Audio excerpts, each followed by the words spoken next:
안녕하세요. 주권연구소 이형구 연구원입니다. 이번 주 아침 햇살 주제는 트럼프는 미친놈이 아닐 수도 있다 입니다.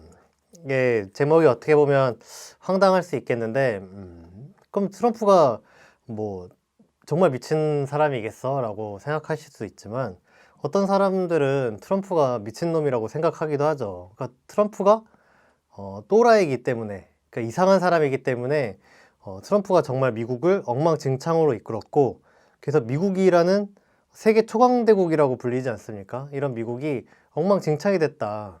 인종차별도 극심하고 경제도 엉망이고 코로나도 그렇고 다 이제 트럼프라는 어떤 이상한 사람 때문이다, 미친놈 때문이다 라고 생각하는 사람들이 있죠. 근데 이렇게 생각하다 보면은 어떤 결론에 다다르게 되냐 하면은, 이번에 바이든이 대통령이 되지 않았습니까? 그럼 바이든은, 트럼프는 이상한 사람이었지만 바이든은 정상적인 사람이기 때문에 앞으로 미국은 잘 될 것이다 라는 기대를 하게 되고, 그렇게 기대를 하게 되면은 바이든에게 우리가 잘 보여야 되는 거 아니냐, 뭐 바이든은 말이 좀 통하지 않을까? 라고 생각할 수도 있겠죠. 그러니까 이런 식으로 해가지고 여러 가지 정책이나 이런 데까지 사실은 영향을 줄 수가 있다. 그래서 트럼프는 미친놈이냐, 여기서부터 좀 다뤄볼 만한 주제가 아닌가라는 생각이 듭니다. 그래서 좀 살펴보자면은, 트럼프는 미국의 주류 세력과는 다른 기득권 세력에 도전하는 이단하다 라는 견해죠. 예를 들면 2016년에 미국 대선을 할 때 힐러리는 미주류 세력, 기득권 세력이지만 트럼프는 그에 도전하는 사람이기 때문에 당선됐다, 뭐 이렇게 보기도 하죠. 이런 견해가 있는가 하면은 두 번째는 트럼프 깡패다, 나쁜 사람이다, 이렇게 보는 견해고, 세 번째에 있는 거는 트럼프는 러시아의 간첩이다, 뭐 이런 설도 있습니다. 마지막 거는 뭐냐면, 트럼프의 가장 큰 희생자는 트럼프 지지자다, 미국의 기득권에 맞선 사람, 트럼프 지지자는 트럼프가 그런 사람이라고 생각해서 지지하는 건데, 사실 트럼프는 그런 사람이 아니다, 트럼프도 독점 자본가, 미국 기득권 세력에 부합하는, 그들을 대변하는 사람이다 라는 지적이에요. 그러니까 트럼프 지지자는 속고 있다, 그렇기 때문에 가장 큰 피해자는 트럼프 지지자다, 다름 아닌, 뭐 이런 논리거든요. 그래서 주되게는 이 점이 있는 거죠. 트럼프는 과연 미국의 주류 세력, 독점 자본가, 독점 자본에 맞서는 이단아냐, 아니면은 독점 자본가의 또 다른 대변인이냐, 이 두 가지 견해가 가장 크게 대립되는 견해라고 할 수 있죠. 그래서 이번에는 트럼프는 미국의 기득권 세력에 맞서는 사람이 아니라 독점 자본가가 자신들이 필요로 해서 트럼프라는 사람을 기획을 했고 트럼프를 내세운 거다. 그러니까 이 둘은 사뭇 대립하는 것처럼 보이기도 하지만 사실은 같은 편이다 라는 독점 자본가 기획설에 대해서 좀 살펴보고자 합니다. 이 기획설에 따르면 독점 자본가들이 트럼프를 자기가 필요하니까 내세웠다라는 건데, 왜 필요가 생겼냐라는 것부터 살펴봐야겠죠. 그래서 트럼프가 등장한 배경부터 좀 살펴보려고 하는데, 이 트럼프는 미국의 대통령이지 않습니까? 미국은 세계 초강대국으로 불리고 자본주의 나라들의 종주국이죠. 그러면서 전 세계에 영향력을 미치고 있죠. 대표적으로 우리나라에도 주한미군을 주둔시켜서 우리가 너네를 지켜주고 있다, 그러니까 너네들은 우리의 말을 들어야 된다 라고 강요를 하죠. 미국은 우리나라뿐만 아니라 일본에도 미군을 주둔시키고 있고 유럽에도 미군을 주둔시키고 있습니다. 그래서 이런 식으로 전 세계에 자기네 군대를 배치를 하고 미국의 말을 듣도록 때로는 협박을 하기도 하고 어느 때 설득을 하기도 하고, 그래서 세계를 장악하는 게 미국이다. 미국이 이렇게 전 세계를 장악을 하는데, 실제로 미국이 힘이 세고 가장 부유한 나라였기 때문에 이게 가능했던 면이 있죠. 예를 들면 다른 나라들도 미국과 동맹을 맺어서 미국을 따라하고 지지 지원을 받으면 그게 잘 사는 길이다 라고 생각할 수 있는 거죠.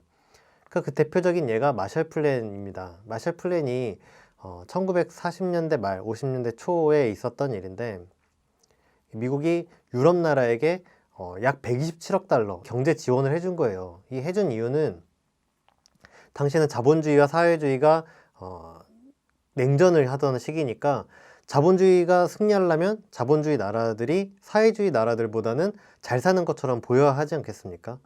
그렇기 때문에 자본주의 나라에 가장 돈이 많은 미국이 지원을 막 해준 거예요. 그래서 127억 달러, 현재 가치로는 1,300억 달러 정도 된다고 합니다. 미국이랑 동맹을 맺으니까 미국의 지원을 받는 거죠. 그만큼 미국이 부를 가지고 있는 상태였다. 그렇기 때문에 세계를 장악할 수 있었던 거죠. 근데 문제는 뭐냐면 지금 미국은 어떠냐는 겁니다. 오히려 미국 때문에 전 세계의 경제 위기가 막 찾아오는 거예요. 대표적인 게 서브프라임 모기지 사태죠. 2008년도에 있었던 일인데 미국이 부동산이 굉장히 호황이었어요. 집값이 미친 듯이 막 오릅니다. 그러니까 미국의 은행들이나 이런 데서 신용 불량자에 가까운 사람에게도 집을 사겠다고만 하면은 대출을 막 해주는 거예요. 그럼 이 사람이 어차피 집을 살 테고 그 집값은 어차피 오를 거니까 은행이 보기에 신용 불량자에게 대출을 해줘도 이건 회수할 수 있다. 대출을 막 하는 거죠. 그러니까 미국의 부동산이 워낙 호황이니까 전 세계에서 미국 부동산에 투자를 하는 거예요. 미국 부동산에만 투자하면 돈을 막 번다. 막 그래서 대출이 엄청나고 투자가 엄청나게 몰려듭니다. 근데 문제는 뭐냐면 부동산 거품이 꺼졌어요, 미국에서. 그러니까 막 은행들도 이 부동산이 가격이 오르면은 그거를 팔면은 회수할 수 있으니까 대출을 막 해줬던 건데 부동산 가격이 폭락을 하니까 회수할 수가 없잖아요, 이 돈을. 그러니까 은행이 막 무너지고 그런 겁니다. 그리고 전 세계에서 투자를 했던 사람들도 그 돈을 다 날려먹고 그러니까 전 세계에 경제 위기가 온 거예요. 그래서 이 그래프를 보면은 미국이 주황색이거든요. 가장 밑에 그래프입니다. 2008년, 2009년 보면은 미국이 경제 위기가 왔고 미국 때문에 전 세계의 GDP 성장률이 마이너스 1.68%를 기록을 했어요. 전 세계 경제를 미국이 말아먹은 거죠. 예전에는 미국이 힘이 세서 마셜 플랜 같은 거를 하고 경제 지원을 막 해줬는데 지금은 미국 때문에 전 세계에 경제 위기가 오는 이런 상태가 된 겁니다. 그때 살아나려고 투입한 재정이 4조 달러라고 그래요. 4조 달러. 마셜 플랜 하면 보시면 아시겠지만 1,300억 달러를 다른 나라에게 지원을 해줬는데 미국은 서브프라임 모기지 사태로 4조 달러가 들어가도 다 메꿀 수 없는 경제 피해를 입힌 겁니다. 이 4조 달러를 경제 회복을 위해서 투입한 것도 웃긴 게 미국은 달러를 찍어낼 수 있는 나라잖아요. 그러니까 4조 달러라는 여윳돈이 있어서 투입을 한 게 아니라 그냥 찍은 거예요. 양적 완화라고 해서 막 달러를 찍어냅니다. 프린트를 해서 막 은행에다 준 거예요. 이 돈으로 살아라. 미국이 4조 달러나 찍어내면은 다른 나라들 같은 경우에 들고 있는 달러의 가치가 낮아지지 않습니까? 갑자기 없던 4조 달러가 막 추가로 생겼으니까. 그러니까 미국은 자기네들이 달러 찍어낼 수 있다고 경제 안 좋으니까 막 찍어낸 거예요. 이런 일이 있으니까 전 세계 자본주의 나라들이 고민하지 않겠습니까? 미국이랑 같이 놀아야 돼? 미국만 계속 들어야 돼? 이런 고민을 하게 되겠죠. 그러면은 이 동맹국들을 이렇게 단속하고 계속 통제하기 위해서 미국이 어떤 수가 필요했던 겁니다. 그 수가 뭐냐? 저는 담배 형사, 주먹 형사 뭐 이런 식으로 표현을 해봤는데요. 이게 무슨 말이냐면은 경찰 조사를 받아보다 보면 형사들끼리 역할이 나눠져 있어요. 형사들 어떤 역할이냐? 어떤 형사는 와가지고 굉장히 소리도 막 고래고래 지르고 고압적인 태도를 합니다. 뭐 이런 식으로 협조 안 하면은 너는 정말 크게 처벌을 받게 될 줄 알아라. 원래 이거는 별거 아닌데 네가 이렇게 비협조적으로 하니까 형량을 더 세게 줄 수밖에 없다. 뭐 이런 식으로 막 협박을 해요. 그런 사람들이 한 번씩 이제 난장판을 치고 가면은 그 뒤에 다른 형사가 와서는 친절하게 대해줘요. 아니 누구누구 씨 잡아놓으면 우리가 뭐가 좋냐. 우리도 잘 대해주고 싶다. 근데 그러려면은 당신이 우리에게 협조해야 되지 않냐. 라고 하면서 뭐 담배 피는 사람이면 담배도 권하고 막 뭐 때문에 했냐 막 이야기도 들어주려고 하고 이런 태도를 보이는 거죠. 근데 이 형사도 사실은 정말 나한테 잘해주는 게 아니라 이런 식으로 어떤 사람은 고압적으로 막 하고 어떤 사람은 나에게 친절하게 대해줘서 어르고 달래가지고 마음이 풀어지게 만드는 거죠. 그래서 뭐 여러 가지를 뭐 뽑아내는 거죠. 이런 식으로 역할 분담을 한다. 이런 것처럼 미국도 정권이 바뀌고 대통령이 바뀌면은 담배 형사 역할을 하는 대통령, 주먹 형사 역할을 하는 대통령이 나눠져서 미국의 이익을 관철하는 역할극을 한다라는 겁니다. 그래서 그 대표적인 예를 보면 부시 대통령이 있어요. 부시 대통령은 주먹 형사와 담배 형사 중에 주먹 형사 역할이겠죠. 굉장히 포압적이고 고압적이었습니다. 부시 대통령이 이라크전을 했는데 이라크전을 할 때 유엔 결의를 하고 간 게 아니었어요. 유엔은 결정을 내리지 않았는데 미국이 알아서 이라크를 공격합니다. 그러고 나서 이렇게 얘기하는 거예요. 결단해라. 우리 편이냐 테러리스트 편이냐. 그래서 유엔 사무총장은 이라크 침공 불법이다 라고 이야기를 했지만 소용이 없었죠. 그래서 우리나라도 결국에 이라크에 파병을 했죠. 이게 바로 주먹 형사의 대표적인 사례다. 근데 계속 부시 대통령처럼 하면 어떻겠습니까? 미국은 진짜 나쁜 나라네. 이렇게 하면 돼? 안 되는데? 나는 미국 말 듣기 싫은데? 이런 반발이 나오게 되잖아요. 그러니까 역할을 바꿔줍니다. 부시 대통령의 임기가 끝나자 그 뒤에 오바마 대통령이 등장을 하죠. 그래서 오바마 대통령은 부시는 일방주의였다. 나는 일방주의를 버린다. 스마트 외교 하겠다. 이렇게 얘기를 해요. 취임했을 때 핵 없는 세상을 만들겠다. 발표를 해서 세계 노벨상도 타고 그렇습니다. 미국이랑 대치를 하던 베네수엘라의 차베스 대통령이랑 뭐 악수를 한다든가 우리는 적국이랑도 대화한다. 뭐 이런 태도를 보인 거죠. 그러면은 다른 동맹국들이 이제 미국이 제대로 된 사람이 대통령이 됐네. 그래 원래 미국은 이런 나라지. 부시 대통령 때는 좀 짜증 나서 미국이랑 계속 지내야 되나 막 이런 생각이 들었지만 오바마 하는 걸 보니까 괜찮네. 역시 미국이 세계 종주국이지. 이런 생각을 하게 되는 거죠. 그런데 오바마 대통령이 정말로 좋은 사람이었던가 하면 그렇지만은 않습니다. 뭐냐면 이런 평가가 있어요. 오바마 대통령이 평화를 이야기하고 막 핵 없는 세상 이런 이야기를 했지만은 실제로는 미국 역사상 전쟁을 가장 오래 수행한 대통령이다 라는 거예요. 그래서 부시는 아프간전과 이라크전 전쟁을 2개 했습니다. 근데 오바마는 전쟁 어디서 했냐? 이라크, 아프간, 파키스탄, 시리아, 리비아, 예멘, 소말리아 7군데에서 전쟁을 했어요. 실제로는 오바마 대통령이 전 세계에서 더 오랫동안 전쟁을 한 거죠. 부시 대통령보다. 한반도에서도 어땠냐? 부시 대통령이 북한이랑 뭐 북미 대결을 하고 뭐 우여곡절이 있었지만 어쨌든 9.19 공동성명이란 거를 2005년도에 맺어요. 그래서 한반도 비핵화하자, 그리고 관계 정상화하자, 평화체제 구축하자, 뭐 이런 내용입니다. 이것도 합의를 맺었지만 우여곡절을 거쳐서 그게 나름대로 이행이 됐는데, 그래서 부시 대통령 임기 말쯤에는 북이 영변에 있는 핵시설에 냉각탑을 폭파하는 비핵화 조치를 합니다. 이에 부응해서 미국은 북한을 테러 지원국에서 원래 지정이 돼 있었는데 이걸 해제해 줬어요. 부시 대통령 임기 말에 북한과 미국이 어떤 관계 정상화를 그리고 비핵화 조치를 막 하고 있었던 거죠. 근데 문제는 뭐냐면 오바마 대통령이 등장을 했을 때 오바마 대통령이 스마트하고 합리적으로 외교를 한다더니 만약에 스마트하고 합리적인 외교를 하면은 부시 대통령의 이런 성과를 이어서 계승해야 되지 않습니까? 우리도 합리적으로 봤을 때 북한이 이런 조치를 했으니까 우리 다음 조치하자. 그럼 북한도 어떤 조치를 하고 이런 식으로 나아갔어야 되는데 오바마 대통령은 무엇을 택했냐? 북한을 의도적으로 무시하는 전략적 인내라는 외교 정책을 펴요. 근데 전략적 인내라는 거는 북한이 뭘 하든 무시한다 라는 거예요. 북한이 협상을 하자고 해도 무시하고 북한이 핵실험을 해도 무시하고 뭐 이런 겁니다. 그러니까 북미 관계가 진전되는 거를 막은 거죠. 이렇게 되니까 북미 관계가 좋아질 수가 없죠. 한반도에 비핵화가 되기는커녕 북한이 핵무기를 더 강화하는 결과를 얻었죠.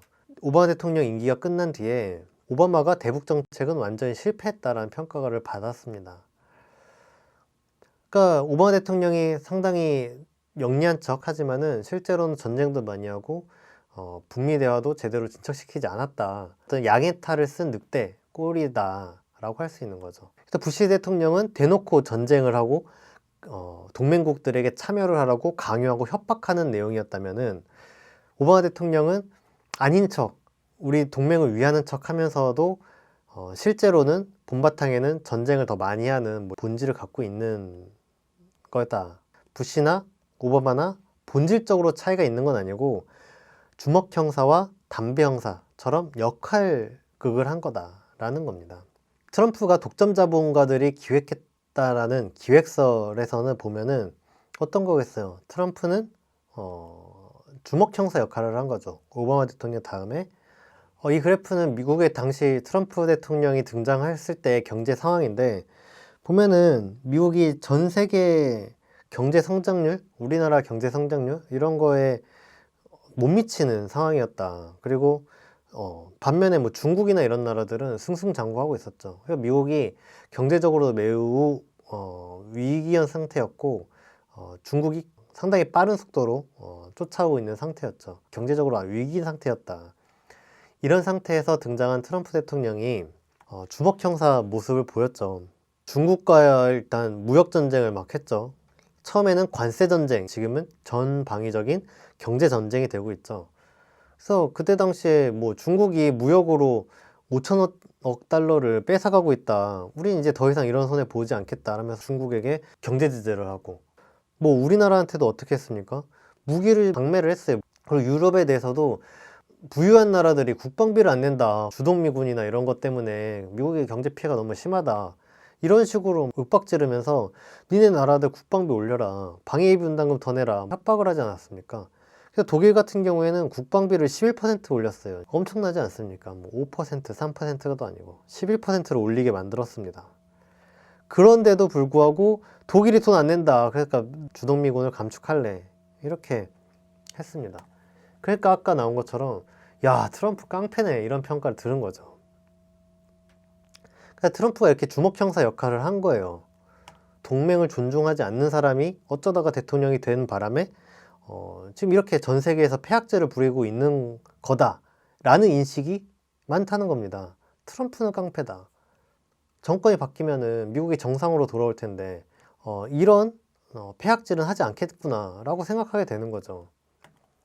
그러니까 지금 바이든이 등장을 했는데 바이든이 스스로도 이렇게 얘기를 했어요. 미국이 돌아왔다. 트럼프의 미국은 미국이 아니라는 거죠. 이제 미국에 돌아왔으니까 정상으로 돌아갈 거다. 트럼프는 잘못됐다라고 이야기를 하는 거예요. 그런데 그러면 트럼프가 했던 폐악질이 그럼 없어질 거냐? 바이든 정권에서는 그렇지 않다는 거죠. 주동미군 문제를 봅시다. 트럼프가 주동미군을 감축하겠다라고 결정을 내렸어요. 근데 바이든이 복귀를 하면서 주동미군 감축을 중단한다라고 했어요. 동맹이 돌아왔다. 이렇게 이야기를 했단 말입니다. 근데 바이든이 정말 트럼프가 잘못했다라고 생각한다면은 주동미군 감축을 중단하는 것과 함께 뭘 해야 됐었냐? 트럼프가 강요를 해서 독일의 국방비를 11%나 인상하게끔 만들었는데 그럼 바이든이 독일 국방비 안 올려도 돼 라고 해야 맞는 거죠. 왜냐면 트럼프가 한 짓은 그런 거잖아요. 주동미군은 감축했어. 그게 독일한테 사실 피해가 됩니까? 피해가 아니죠. 독일이 진짜 입은 피해는 미국 때문에 국방비를 11%나 올려야 됐던 게 독일에게는 피해였던 거예요. 그럼 바이든 대통령이 정말 독일을 위하면 이것부터 철회해 줬어야 되는 거죠. 근데 이거에 대해서는 이런 방구가 없어요. 결과적으로 보면 뭐냐? 미국은 자기가 하는 일은 하나도 없이 독일의 국방비만 올린 결과가 된 거예요. 바이든은 나는 트럼프는 잘못했다고 생각해. 이 한마디로 다 퉁치는 겁니다. 트럼프가 한 잘못에 대해서. 그러니까 이득은 이득대로 보고 생색은 생색대로 내는 거죠. 중국이랑도 마찬가지예요. 그러니까 트럼프 대통령은 중국이랑 막 싸우면서 중국이 매년 5천억 달러를 뺏어간다. 이렇게 계속 놔둘 수 없다. 전쟁을 했어요. 경제 전쟁을.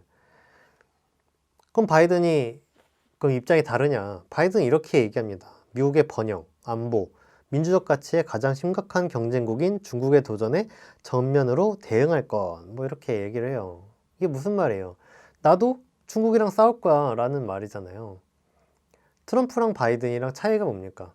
트럼프는 매우 솔직하고 통속적으로 야, 중국이 돈 뺏어간다 이렇게 있을 수 없어 라고 이야기하면은 바이든은 뭐 번영, 안보, 뭐 가치, 뭐 경쟁국인 하면서 어려운 표현, 있어 보이는 표현을 쓴 거죠. 이 차이다. 바이든이 우리나라에 대한 정책은 어떻겠습니까? 과연 변할까요?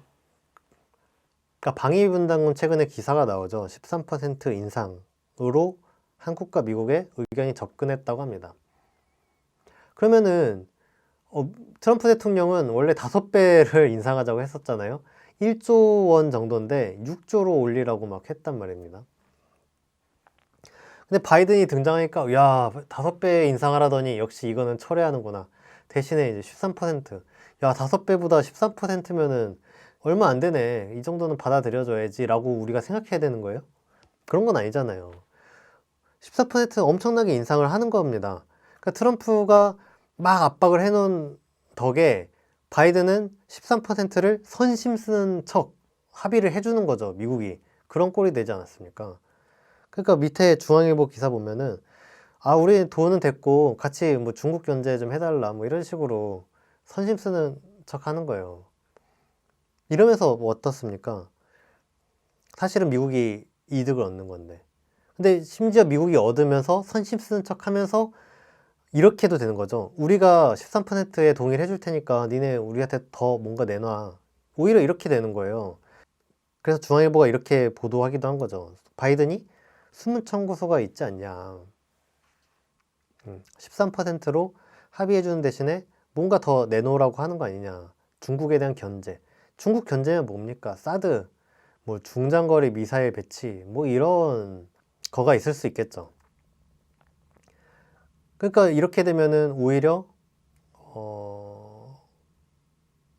우리는 바이든은 합리적인 사람이다라고 하면서 실제로는 뭔가 이것저것 다 내줘야 되는 상황에 빠지게 되는 거죠.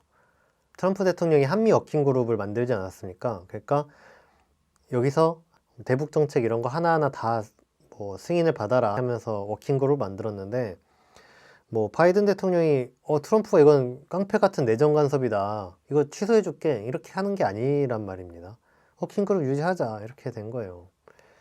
한미 합동 군사훈련도 문재인 대통령이나 이인영 통일부 장관이 한미 합동 군사훈련 지금 북한과도 협의할 수 있고 이게 한반도에 안 좋은 영향을 줄 수 있기 때문에 좀 유예되지 않냐 이렇게 이야기를 하고 있는데 바이든은 뭐 바뀔 수도 있겠습니다만 지금까지 알려진 바로는 3월 둘째 주에 한미 합동 군사훈련 한다라는 입장이에요. 오히려 이 점에서 보면은 트럼프는 한미 합동 군사훈련을 축소하거나 안 하거나 뭐 이런 식으로 정세 관리를 했는데 바이든은 오히려 여기서 강경하게 나가는 거죠. 이러면은 바이든이 더 합리적인 사람이라고 볼 수 있냐? 그렇지 않고 바이든도 트럼프랑 똑같이 미국의 이익을 생각하는 사람일 뿐이다 라는 거죠. 그래서 여기서 봤을 때도 트럼프는 주먹 형사의 역할을 한 거고 바이든은 앞으로 담배 형사의 역할을 하는 것 뿐이다. 그런 관점에서 보면은 트럼프 대통령 같은 경우에는 전 세계에서 뭐 방위비 분담금도 막 뜯어내고 미국의 이익을 철저하게 추진하는 이런 모습을 보이지 않았습니까? 미국의 먹칠을 덜하면서 트럼프가 혼자 자기 욕을 다 떠안고 갔죠. 이렇게 보면은 트럼프가 주먹 형사 역할을 잘했다고 볼 수 있는 대목인 거죠. 왜 이렇게 하게 됐냐? 미국이 경제적으로 안 좋기 때문에 동맹국에게 뭐 해주기는커녕 이익을 빼와야 되고 뭐 중국이나 이런 나라들에게 경제 정쟁을 막 해가지고 체제 대결을 해야 되고 막 이런 상황이었는데 이거를 트럼프처럼 막무가내로 막 하면은 미국에게 비난이 쏟아지지 않습니까? 만약에 바이든이 트럼프처럼 한다고 쳐보세요. 그러면 야 미국 완전 또라이네 이런 욕을 먹게 되지 않겠습니까? 그러니까 이 역할을 할 사람이 필요했던 거고 트럼프가 그래서 등장을 한 거죠. 트럼프가 하니까 미국이 동맹국을 뜯어먹는 행동을 해도 트럼프가 욕을 먹지 미국이 욕을 먹는 건 아니었단 말이에요. 미국은 이익을 이익대로 내고 욕은 트럼프만 먹는 이런 상황이 됐죠. 이런 관점에서 보면 트럼프가 주먹 형사 역할을 잘했다고 볼 수 있는 거예요. 트럼프 역할이 끝나고 트럼프는 퇴장을 하고 바이든이 나서는 천연덕스럽게 자기는 트럼프랑 다른 척 하면서 미국이 돌아왔다 이런 얘기를 하는 거죠. 트럼프가 삥 뜯은 거를 돌려줄 건 아니면서 말만 그렇게 하는 거다. 그렇기 때문에 우리도 바이든에게 너무 기대를 하고 그러면 안 된다라는 겁니다. 그러니까 트럼프 대통령이 등장했던 배경에 이런 외교 부분도 있지만 미국 내부 상황에서도 등장해야 할 필요성이 좀 있었죠. 그러니까 계속 이야기했지만 미국이 경제 위기가 굉장히 심각했습니다.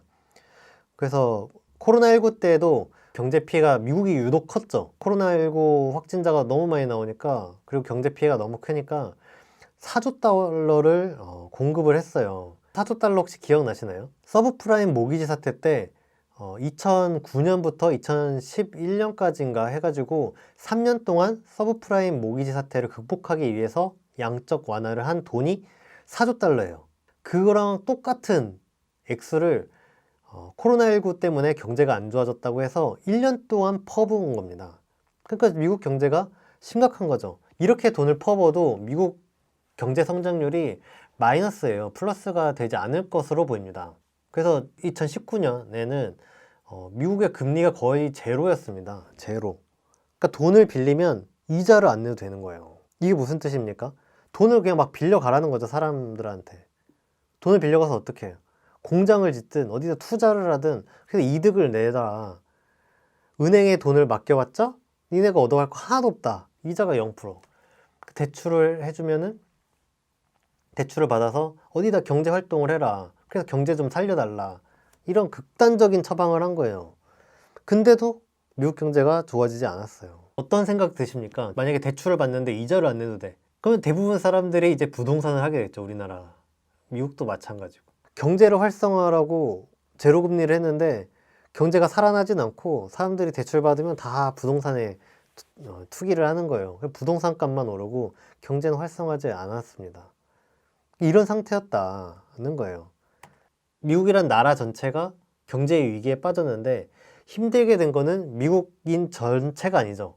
힘들게 된 거는 미국의 서민이고 미국의 상위 1% 부자 막 이런 사람들은 경제 피해를 보지 않았어요. 표를 보면은 하위 50%맨 왼쪽에 있죠. 하위 50%의 사람들의 1년 임금이 1970년에 19,640달러였습니다. 우리나라 돈으로 약 2,200만 원 정도. 1년 수입이.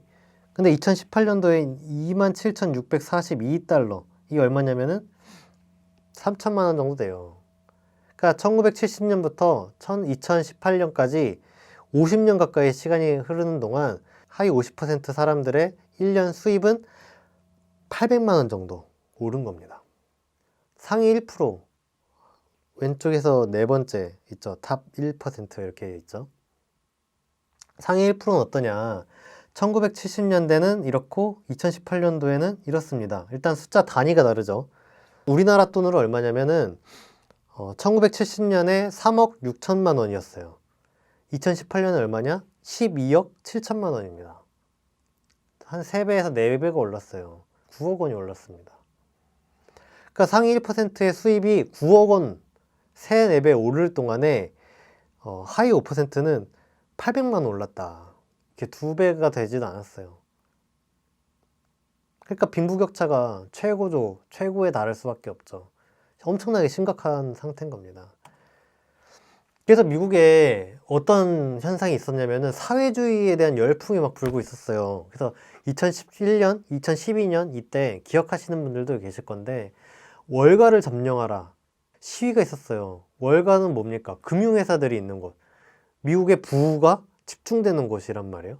여기를 점령하겠다 이런 시위가 있었는데 사회주의적인 지표였죠. 매우 진보적인 지표였던 거죠. 그러니까 1%대 99%. 우리는 99%다. 1%에 맞서 싸우자라는 거예요. 이게 엄청 세계적으로 파급력이 커가지고 전 세계에서 월가를 점령하라 이런 비슷한 서울을 점령하라 뭐 이런 시위가 우리나라에서도 있었던 겁니다. 이렇게 집회가 열리고 사회주의에 대한 선호도도 높아지고 있는 거예요. 미국인데 자본주의 종주국인 미국에서 사회주의가 열풍이 부는 겁니다. 그래서 2019년에 여론조사를 보면은 미국인의 43%가 사회주의를 선호한다는 거예요. 그리고 18세에서 24세 이런 청년들은 51%가 자본주의보다 사회주의가 더 좋다라고 이야기를 하는 겁니다. 미국이 뒤집어지게 생긴 거죠, 이대로면은. 그래서 이런 사회주의 열풍이 불면서 버니 샌더스 열풍도 불었어요. 버니 샌더스는 나는 민주적 사회주의자다 하면서 사회주의를 자처하는 정치인인데, 이 정치인이 열풍을 일으킨 겁니다. 그래서 2015년에 대선 민주당 경선에 뛰어들었거든요.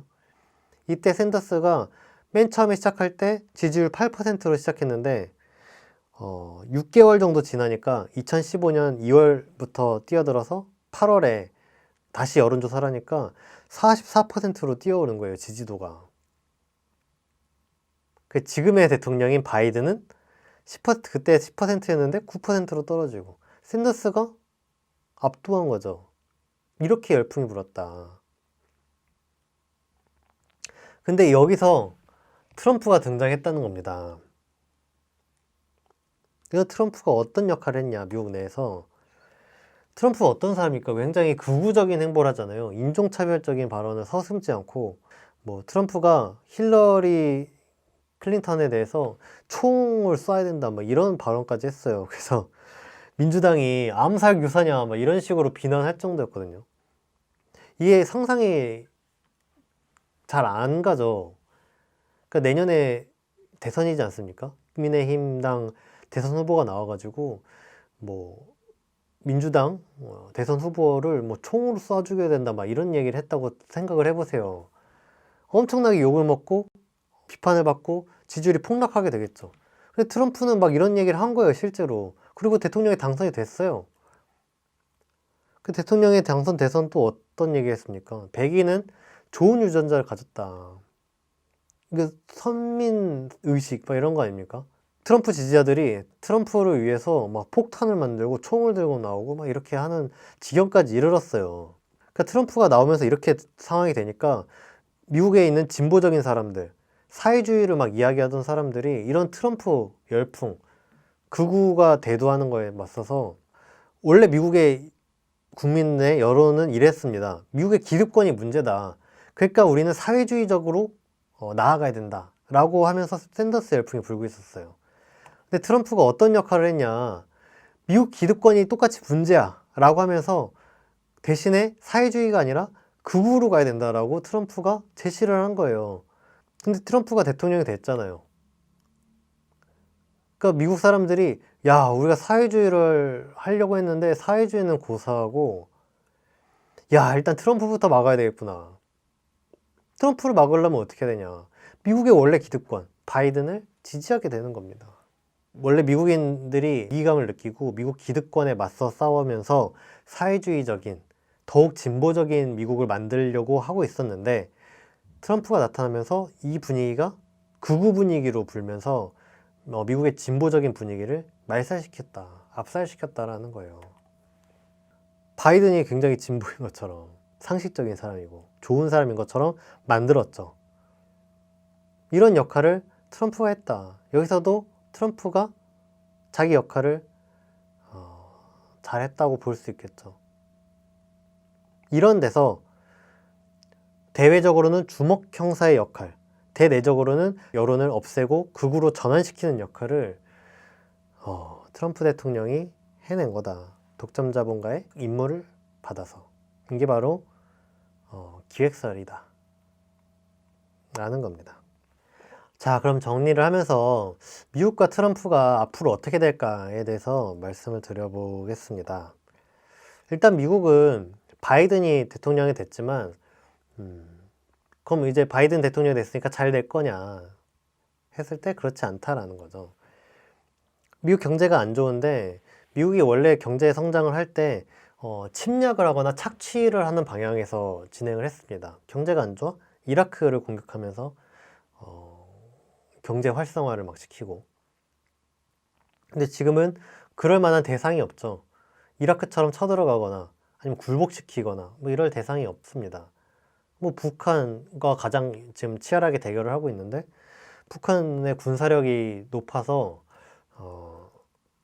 미국이 쉬쉬하고 있는 상태죠. 그래서 한미합동 군사훈련을 하면 북한이 도발할 가능성이 있다. 그러니까 바이든이 북한이 도발하도록 미끼를 섣불리 물지 않을 거다라는 거예요. 그러니까 미국이 한미합동 군사훈련을 북한의 반발 때문에 하기 그래. 그러니까 변명을 한 거죠. 야, 이게 미끼다. 한미합동 군사훈련을 하지 않는 게 북한의 미끼를 물지 않는 셈이다 라고 변명을 하는 거예요. 그러니까 한미합동 군사훈련을 하지 않는 거는 북한한테 쫄은 게 아니라 합리적으로 하는 거야. 넘어가지 않는 책략이야 라는 거죠. 결국에 미국, 북한 무섭다는 소리죠. 중국이랑도 미국이 지금 대결하고 있는데 어떻습니까? 호락호락하지 않죠. 내년에 중국 경제 성장률이 8.2%로 전망이 된다고 합니다. 이게 10년 만에 최대 경제 성장치예요. 엄청나게 잘 나간다는 거죠.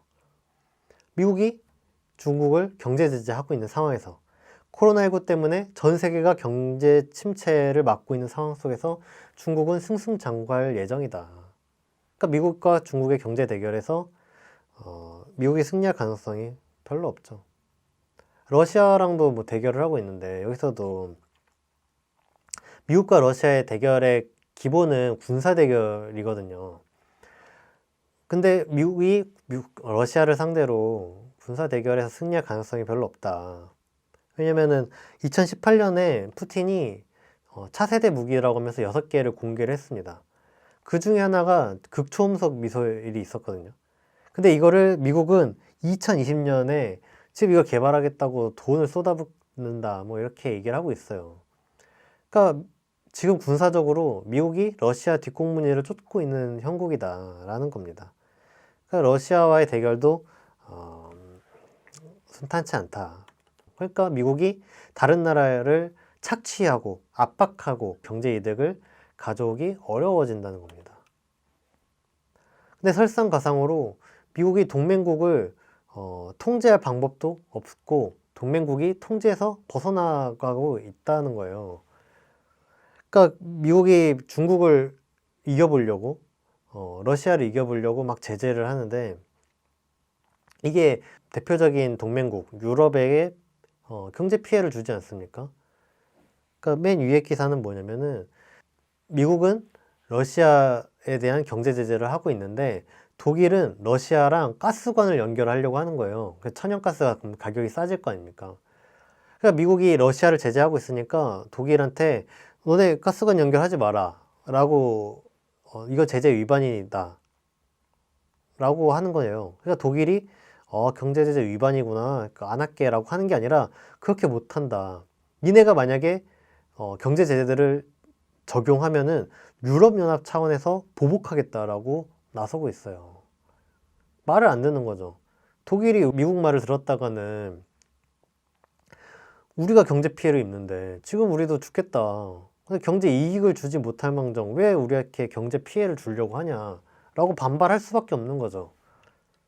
그러니까 말이 안 먹히는 거예요. 그러니까 독일한테 야 니네가 경제 피해를 입지만 그래도 우리 말을 따라라. 대신에 그럼 우리가 뭘 해줄게 라면서 경제적인 이익을 주면은 아 그래? 그럼 알겠어 라고 받아들일 수도 있겠죠. 근데 동맹국을 반발을 잠재울 콩고물을 미국이 줄 수가 없잖아요. 그러니까 동맹국이 반발하는 거를 잠재울 수 있는 방법이 없는 겁니다. 미국이 중국 제재를 하면서 가장 화두가 되는 게 화웨이인데 화웨이가 뭐 5G 통신망에서도 가장 세계 1위고 뭐 그렇다는 거 아닙니까?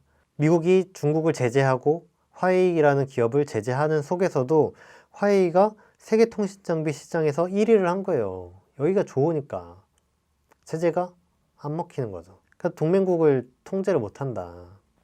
요약하면 이런 거죠. 미국이 뭐 착취할 만한 나라가 없으니까 경제 회복 가능성이 거의 없다. 동맹국이 미국의 말을 안 듣기 시작하는데 이 동맹국을 제어할 방법도 없다. 그럼 지금에 등장한 바이든 정권은 살 길이 없는 거죠. 그렇기 때문에 바이든 정권은 조기 몰락할 가능성이 있다. 그러면 이 상황에서 바이든이 어떻게 하겠냐. 이거 다 트럼프 때문이다 라고 책임 떠넘기를 하게 되겠죠. 근데 그런데도 불구하고 여론이 잠재워지지 않아. 바이든 문제 있어. 이런 여론이 계속 나와. 이러면 어떻게 될 수 있냐? 미국이 또다시 위기 극복을 위해 주목 형사가 필요하겠구나 라고 판단할 수 있죠. 그렇게 되면 트럼프가 독점 자본가에 다시 선택을 받게 되면은 트럼프가 부활할 수 있다. 그런 가능성이 있다는 겁니다. 그 트럼프가 지금 다 죽었냐? 아니다. 다시 살아날 수 있다. 독점 자본가가 다시 불러올 수 있다라는 거고, 트럼프가 부활을 해서 다시 대통령이 된다거나 뭐 이렇게 되면은 미국은 이제 더 이상 갈 데 없는 막장에 치달았구나 라는 거를 확인하는 결과가 될 겁니다. 이렇게 트럼프가 다시 돌아올 수 있다는 얘기를 했는데, 실제로 미국에서 트럼프 영향력이 아직 강하죠. 그래서 여론조사를 했는데 공화당의 64%가 트럼프가 만약에 신당을 만들면은 거기 가입하겠다고 하는 거예요. 1월 말에 한 조사인데, 두 번째 보시는 기사처럼 2월 초에 다시 조사를 해봤더니 역시 마찬가지로 10명 중에 7명이 트럼프가 신당을 만들면은 합류하겠다라고 이야기를 했다고 합니다. 여전히 공화당 내에서 트럼프의 지지가 공고한 거죠. 이렇게 공고하니까 트럼프가 최근 탄핵 위기에 몰려 있었는데 이걸 벗어나게 된 거예요. 공화당 의원들이 트럼프를 반대할 수가 없죠. 그랬다가 자기가 공화당 의원들의 버림을 받게 될 판이었으니까. 이래서 트럼프가 퇴임을 했는데 전임 대통령실 이런 걸 만들어가지고 정치 활동을 계속 이어나가고 있어요. 지금 보면 바이든 대통령보다도 여전히 정권이 바뀌었는데도 미국 정치의 주요 화두, 중심은 트럼프죠. 트럼프가 계속 이슈가 되고 있고 화두를 끌고 있습니다. 그러니까 트럼프가 여전히 죽지 않은 영향력을 보이고 있다라는 거죠. 그래서 여기까지 해서 이번 아침 햇살은 마치도록 하겠습니다. 감사합니다.